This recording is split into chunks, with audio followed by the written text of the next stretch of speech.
Let's talk Tanya for the 26th of Sivan. In today's Tanya, we begin chapter 8 of Sharichud V'Amunah, and the chapters from here until the end of Sharichud V'Amunah, the next 5 chapters, constitute, you might want to say, the second half of Sharichud V'Amunah. The topic of conversation here is still God's unity, but we're going to be discussing a different aspect of God's unity.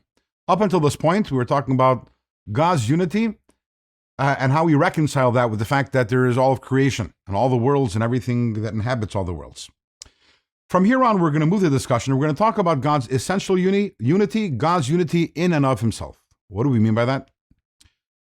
The Rambam tells us that God's unity is what we call Achdus Hapshuta. Achdus Hapshuta means a simple unity, which is as opposed to Achdus Murkeves, which means a composite unity. A composite unity means that sometimes we have something in this world, when we talk about a single unit. For example, I am a single human being, and that is a correct statement.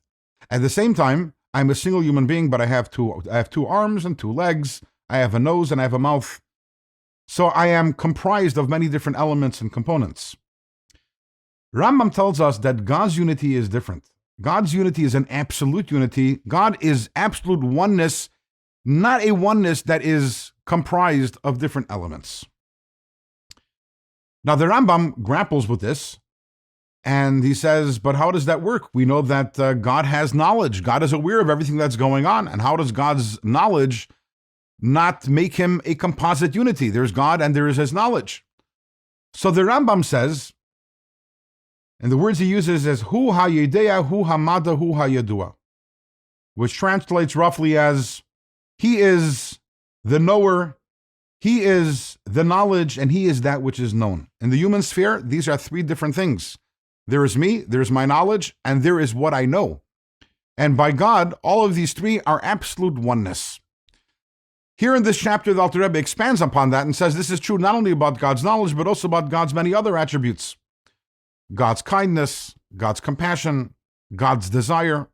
None of these constitute ribui or multiplicity within God. These are all absolutely one with God. What does that mean? How is it possible? We have different components. We have God, we have his kindness, we have his compassion, we have his knowledge, we have his desire, and all of these are one. The Rambam says, don't try to wrap your head around it because you won't be able to. And the reason why, as the Alter Rebbe explains, is because we can only understand something which is within the framework of our experience. Something which is beyond the framework of our experience, there's no way for us to understand it. It's like trying to explain to a blind person the concept of colors. A person who was blind from birth. You know, if I tell you that I could envision a person having not 2 arms, but 6 arms. Okay, that's something we can envision.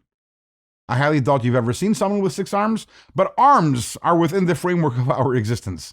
We can envision someone who has a tremendous IQ, more so than anything that we've encountered. That's not beyond the framework of our existence. But then there is something which is completely beyond, and that is God. And to try to understand, therefore, God is, it's going to be a fruitless endeavor. Just how removed is God from our framework?